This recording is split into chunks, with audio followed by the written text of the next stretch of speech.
मैं आपसे निवेदन कर रहा हूं कि जीवन में यदि दुख से बचना है तो दुखी व्यक्तियों का दुख दूर करने का प्रयास करो। तुम्हारा जीवन आनंद में परिवर्तित हो जाएगा, सुख में परिवर्तित हो जाएगा। आप अपने सुख के लिए मत जियो कि मेरा ही सुख मेरा है, चाहे दूसरों को दुख देकर भी प्राप्त हो।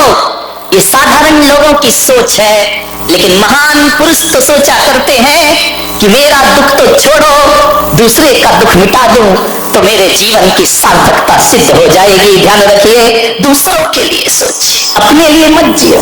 एक बात याद रखना, जो अपने लिए जीता है वो वीर होता है, और जो दूसरों के लिए जीता है वो महावीर हुआ करता है। ये अपने लिए नहीं जिए, दूसरों के लिए जिए।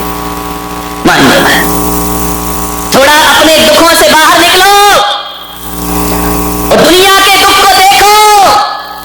तुम्हारा मन कहेगा कि दुनिया में कितना गम है और मेरा गम कितना कम है। इबादत मंदिरों में जाके अपने दुखड़े रोते रहते हो, कभी दूसरों के दुख की प्रार्थना की? कभी कहा है भगवान मेरा पड़ोसी बहुत दुखी है, उसे सुखी कर दे? कभी निकल बोला है? कभी? हाँ, पढ़ लेते हो शांति पाठ में, सर्वे भवन्तु सुखिना सर्वे। ये बकवास है, बोलते बस हो, मन में तो ये रखते कि सत्यानाश हो पड़ोसी का। ध्यान रख, मेरे से आगे बढ़ रहा, बर्बाद हो जाए। हे भगवान मुझे दे या नहीं दे, पड़ोसी को मत देना। ध्यान रखना, ये स्थिति सोच है हमारी। एक भगवान की पूजा कर रहा था, पूजा करते समय महादेव प्रसन्न हो गए। महादेव ने कहा कि मांग वरदान।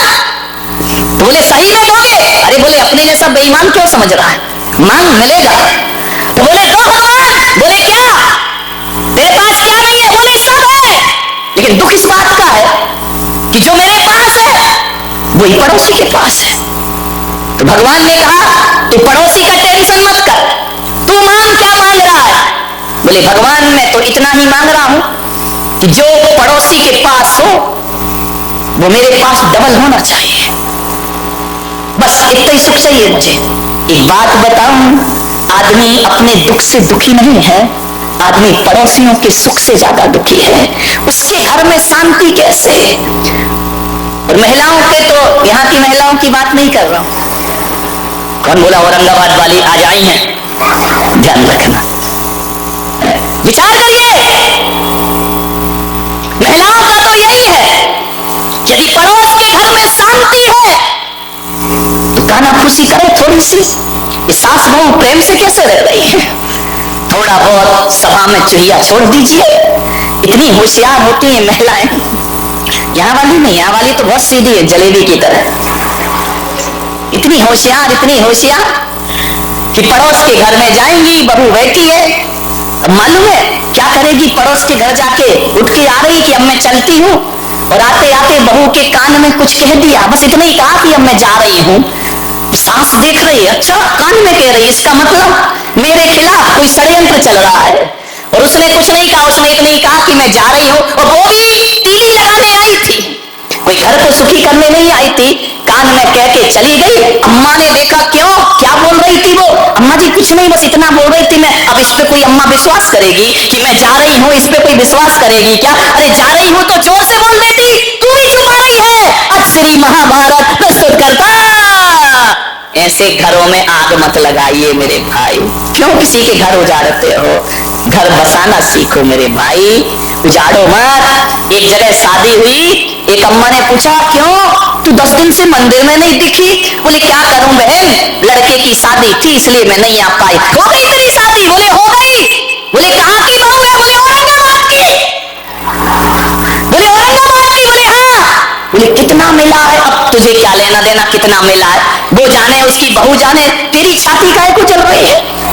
क्या मिला दहेज में? अरे भाई दहेज में छोड़ो, हमने तो महाराज के प्रवचन सुन लिए थे कि दहेज लेना पाप है। एक साड़ी में लड़की लाए हैं, हमने कोई दहेज नहीं लिया है। अरे अम्मा ने माथा फोड़ा मंदिर में। बोली धर तेरे की, तू भी महाराजों की बातों में लग गई। उनके तो ना आगे कोई ना पीछे कोई, तेरी तो गृहस्थी लगी है। 1 घंटे के प्रवचन में हीरा सा बेटा फ्री में बेच दिया गया। तेरे की सत्यानाश, हीरा सा बेटा। जब इतना हीरा सा था तो तूने अपनी लड़की क्यों नहीं दी? ऐसे घरों में आग लगाई जाती है, ध्यान लगा। हीरा सा बेटा कोड़ियों के भाव में बेच दिया, मैं होती तो लाखों रुपए लेती दे। अब बता, उस बुढ़िया के दिमाग में कचरा डाल दिया इसने। वो इतनी खुश थी बेचारी और ऐसे मीठे शब्द बोल बोल के कचरा डाल दिया कि हीरा सा बेटा। जब हीरा सा था तो तुझे पहले का कीड़ा सा दिख रहा था वो। ध्यान रखिए, मत उजाड़ो किसी के घर, ध्यान रखिए, घरों को बसाइए, किसी के घरों को बर्बाद मत करिए। आओ, ये इंसान एक मंदिर के समान हुआ करता है और ये धरती उस तीर्थ स्थान के समान हुआ करती है जहां हम लोग रहा करते हैं। मान्यवर, एक तीर्थ जैसा वातावरण बनाइए, जीवन स्वर्ग हो जाएगा आपका। किसी के घरों को बर्बाद मत करो। तुम्हें क्या लेना देना दहेज मिले नहीं मिले। आजकल मंदिरों में ये पद्म पुराण नहीं पढ़ती, बुढ़िया पुराण ज्यादा पढ़ती है। पुराण तो खुला ही रहता है, रामायण दूसरी चलती रहती है। पता चला इतनी देर मंदिर में क्या बोले स्वाध्याय कर रही थी। अब तुम्हारे स्वाध्याय में बकवास के सिवा होता क्या है? बोलो निंदा पुराण है और कुछ नहीं है। 2 लाइन पढ़ते हो, घंटा भर बुराइयां करते हो। इसकी बुराई, उसकी बुराई, और कोई नहीं मिला तो बुलक सागर आए, इनकी बुराई कर लो थोड़ी सी। ध्यान रखिए, मुझे समझ ही नहीं आता, ये धर्म ध्यान है, ये स्वाध्याय है। 4 बैठ करके रामायण शुरू कर देते हैं अपनी, वो ऐसे वो वैसे वो ऐसा। अरे मैंने एक महिला बड़ी बुराई कर रही थी मंदिर में बड़ी जोर जोर से, ये महाराज वैसे वो महाराज वैसे, उसकी बहू ऐसी उसका बेटा ऐसा। अरे तो मैंने कहा इधर ये कर क्या रही है? बोले क्या कर रहे हैं? धर्म ध्यान कर रहे हैं। मैंने कहा ये धर्म ध्यान हो रहा है, एक दूसरे की बुराइयां कर रही हो, एक दूसरे महाराजों की बुराइयां निंदा कर, ये धर्म ध्यान है तुम्हारा। बोली महाराज जो आपने सिखाया वही तो कर रहे हैं। मैंने कहा मैंने क्या सिखाया? बोले आपने तो कहा था कि रोज आलोचना पाठ पढ़ा करो। मैंने कहा कमाल है, धन्य है भाई, ये आलोचना पाठ चल रहा मंदिर में। मैंने कहा था अपनी आलोचना करना, तू मेरी आलोचना करने लगी। जय हो, विचार कर, ये बुढ़िया पुराण, इससे कोई कल्याण होने वाला नहीं है। ये ग्रंथ आचार्यों ने लिखे थे अपने कल्याण के लिए, तुम लग गई जगत के कल्याण के लिए। वाह रे आदमी, पंडित खाए काकड़ी, गुरु दूसरों को दे आकड़ी। मेरे भाई, ये स्थिति बन गई हमारे स्वाध्याय की, हमारे मंदिरों की। मैंने एक महिला से पूछा कि मंदिरों में इतनी बुराइयां क्यों करती हो? बोले इससे अच्छा स्थान मिलेगा कौन सा? लोग धार्मिक भी समझते हैं और अपना काम भी हो जाता है। याद रखिए, मान्य मंदिरों को अपवित्र मत करिए, विचार करना है। इस स्वाध्याय के नाम पे, ये पूजा पाठ के नाम पे, ये परंपराओं के नाम पे समाज में जो जहर घोला जाता है, ध्यान रखना, सोचना है आपको, विचार करना है। ये मोक्ष के रास्ते सदा सदा को बंद हो जाया करते हैं। अरे मोक्ष के रास्ते वो नहीं होते हैं जो समाज को 2 भागों में बांट दे। मोक्ष के रास्ते तो वो होते हैं जो शेर और गाय को एक घाट पानी पिला दे। वो मुक्ति का रास्ता हुआ करता है। सांप और नेवला को एक साथ बिठा देता है, वो मुक्ति का रास्ता हुआ करता है। ध्यान रखिए, कुछ नहीं है, सब बकवास। जिसे धर्म समझ रहे, धर्म धर्म सबको एक है, धर्म न जाने कोई। ध्यान रखिए, एक बार क्या हुआ, महादेव शिव पार्वती के साथ, अभी कहानी सच्ची है झूठी इस लफड़े में मत पड़ना, और न किसी पुराण में ढूंढना। हर कहानी पुराणों में नहीं होती, कुछ पुराणों में भी हुआ करती है। ध्यान रखिए, और पुराणों की कहानी नहीं, मैं तो प्राणों की कहानी ज्यादा बताता हूं। ध्यान रखना, पुराणों की कहानी तो इधर से सुनते हो, इधर से निकाल देते हो, लेकिन जब मैं प्राण की कहानी बोलता हूं तो तुम्हारे प्राण तक पहुंच जाया करती है। ध्यान रखिए, ये कहानी प्राणों की है। महादेव चले जा रहे हैं, पार्वती साथ है, और जब जैसे ही निकले काशी बनारस के ऊपर से, तो कोई कह रहा हर हर महादेव, कोई कह रहा जय शिव शंकर, हे महादेव। कोई हाथ ऊपर किए ध्यान कर रहा है, कोई एक पैर से खड़ा होकर के ध्यान कर रहा है, कोई गंगा में जल समाधि लिए शिव का ध्यान कर रहा है, कोई शिव नाम की माला फेरा, कोई ओम नमः शिवाय में लगा हुआ है। पार्वती ने पूछा महादेव से कि स्वामी, इतने लोग हिंदुस्तान के आपकी आराधना कर रहे हैं, क्या आप सबको वैकुंठ पहुंचा देंगे? इतने लोगों का कल्याण करेंगे? महादेव ने कहा कौन कर रहा है मेरा ध्यान? बोले ये देखो जमघट लगा हुआ है, ये कुंभ का मेला लगा हुआ है, ये सब आपका ही तो ध्यान कर रहे। महादेव आपसे निवेदन है, इन भक्तों का कल्याण करो, इन भक्तों का उद्धार करो। महादेव ने कहा कि पार्वती तुम समझ नहीं पा रही हो, ये भीड़ है, एक भी भक्त नहीं है मेरा। अरे बोले नमः शिवाय चिल्ला रहे हैं। अरे बोले सब ऐसा ही है, इन पर ध्यान मत दो। अरे बोले महादेव आप इतने कठोर क्यों बन रहे हैं, आप तो भोलेनाथ है, आपका नाम ले रहा है, उसका बेड़ा पार करो, उसका उद्धार करो। महादेव ने कहा तुम नहीं समझोगी। पार्वती ने कहा देखो मेरा हृदय करुणा से भर रहा है, इन जीवों को वैकुंठ पहुंचाओ महादेव, इनका कल्याण। महादेव ने कहा तू ठहर, ये नारी की जिद से तो देवता भी परेशान करें क्या, यदि जिद पे आ गई तो हो गया काम। नारी हट बहुत ही बुरी हट होती है, ध्यान रखना। अभी नारी की तो हटती कि सोने का मृग ले आओ, अब राम जी को भी लेके जाना पड़ा, जानते तो वो भी थे कि सोने का होते ही नहीं है, ध्यान रखिए, विचार करिए। महादेव ने कहा मैं तेरी जिज्ञासा शांत करूंगा, नहीं तो तू कैलाश में मुझे चैन से नहीं बैठने देगी, ध्यान रखना। बोले खैर मैं करता हूं व्यवस्था, ये तो तू कह रही है कि इनका बेड़ा पार, देख मेरा सच्चा भक्त कौन है। बोले ये सारे भक्त है, कोई जल चढ़ा रहा, कोई अर्घ चढ़ा रहा है, कोई आपके नाम की धूनी गवा रहा है। बोले सब ढोंगी, कुछ नहीं है इनमें। बोले वर्षों से हाथ ऊपर किया है, उन सब बेटा। बोले नहीं महादेव एकदम से इनकी तपस्या को मत ठुकराओ। महादेव ने कहा ठहरो, तू यहीं खड़ी रह, मैं बताता हूं कौन कौन वैकुंठ जाएगा। महादेव ने एक कोढ़ी का रूप बनाया, कुष्ठ गलित, दुर्गंध आ रही है शरीर से, और गंगा किनारे काशी में एक सीढ़ी पर जाकर बैठ गए, कोढ़ी बन करके। बड़े बड़े पंडित आए, बड़े बड़े साधु संत आए। उसने कहा हे भाई मुझे गंगा स्नान करा दो, मेरा गंगा में नमन करा दो, मेरा कुष्ठ दूर हो जाएगा, मेरे पाप दूर हो जाएंगे।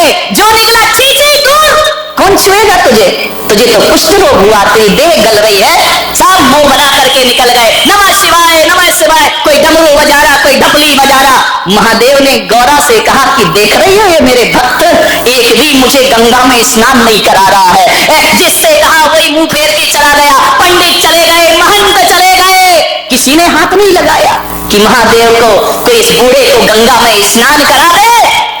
जब पूरा दिन बीत गया, एक गरीब निकला, उस गरीब के उस कुश्ती ने, उस कोढ़ी ने पैर पकड़ लिए, मुझे गंगा स्नान कराओ। बोले अरे तुम मेरे पैर क्यों पकड़ते हो, तुम्हें गंगा स्नान मैं कराऊंगा। उसने उठाया, जिसकी मवाद गिर रही हो कोढ़ से, उसने उठाया, चलो मैं तुम्हें गंगा स्नान कराता हूं। वह ले गया, गंगा में स्नान कराया। कहानी कहती है कि जैसे ही स्नान कराया, महादेव अपने रूप में प्रकट हो गए और उन्होंने कहा देखो गौरा पार्वती, सच्चा वैकुंठ जाने का अधिकारी ये है, वो मेरे नाम की माला जपने वाले वैकुंठ जाने के अधिकारी नहीं हो सकते हैं। मान्यवर ध्यान रखिए, इंसान से नफरत, भगवान से प्रेम। ध्यान रखना, दुनिया से भागे फिरते हो, भगवान को तुम क्या पाओगे, ध्यान रखिए। मान्यवर सोचना है आपको, मनुष्य से इतनी गहरी नफरत है आपको, पत्थरों की पूजा करते हो, पत्थर को पूजते पूजते तुम्हारे हृदय तो पत्थर नहीं हो गए हैं, ध्यान रखिए। हम तो उस देश के लोग हैं जो पूजते पत्थरों को हैं, लेकिन दिल फूल सा रखा करते हैं। मान्यवर ध्यान रखिए, सोचना है कौन आएगा, आपको विचार करना है। एक बहू ने मेरे प्रवचन सुने और प्रवचन सुनने के बाद मैंने अपने प्रवचन में कहा कि भूखे को भोजन कराना बहुत पुण्य का काम है, प्यासे को पानी पिलाओ, भूखे को भोजन कराओ। सुबह उठकर सबसे पहले यही काम होना चाहिए। वो बहू जो कभी रसोई घर में नहीं जाती थी, कभी भोजन नहीं बनाती थी, वह सुबह सुबह उठी 6 बजे, रसोई में जाके काम करने लगी, भोजन बनाने लगी। भोजन बनाने के बाद उसने परिवार के सभी लोगों से कहा कि आप भोजन करिए, आप भोजन करिए। लोगों ने कहा आज तुझे क्या हो गया है, रोज तो सास कराती थी, रोज जेठानी बनाती थी, आज तुझे क्या हो गया। बोले बस एक प्रवचन में मेरी जिंदगी बदल गई, अब आप लोग भोजन करिए। बोले क्यों। बोले जब तक सब भोजन ना कर लेंगे तब तक मैं खाना खाने वाली नहीं हूं। बोले ऐसा क्या हो गया। बोले महाराज ने कहा है भूखों को भोजन कराओ तो पुण्य लगता है। हाँ, तुम लोग सही अर्थ कभी नहीं लगा सकते। तुम्हारी नजरों में सास ससुर सब भिखारी हो गए हैं ना, ध्यान रखना। उस बहू से सास ने कहा कि पागल हो गई, हमें क्या समझ रखा है। बोले महाराज ने कहा है कि भूखे को भोजन कराओ, प्यासे को पानी पिलाओ, पुण्य लगेगा। तो सास की नजरें तल्ला गई। उसने कहा तूने हमें क्या समझ रखा है, हम कोई भिखमंगे हैं। उसने कहा नहीं मां, तुम तो मेरी मां हो, जगत जननी जगदम्बा हो, लेकिन मैं आपसे इतना निवेदन करती हूं कि उस प्रवचन का अर्थ मैंने यही लगाया कि ये जरूरी नहीं है कि दरवाजे पे भिखारी खड़ा हो उसे खिलाना पुण्य है। मेरी माँ, तुम रात में अन्न जल का त्याग करके सोती हो, आप भी रात भर से भूखी हो, भिखारी को भोजन बाद में मिलेगा, पहले मेरे घर की देवी को भोजन प्राप्त होगा, पहले घर की देवी को मैं भोजन दूंगी, तब मुझे हकीकत में पुण्य का लाभ। ध्यान रखिए,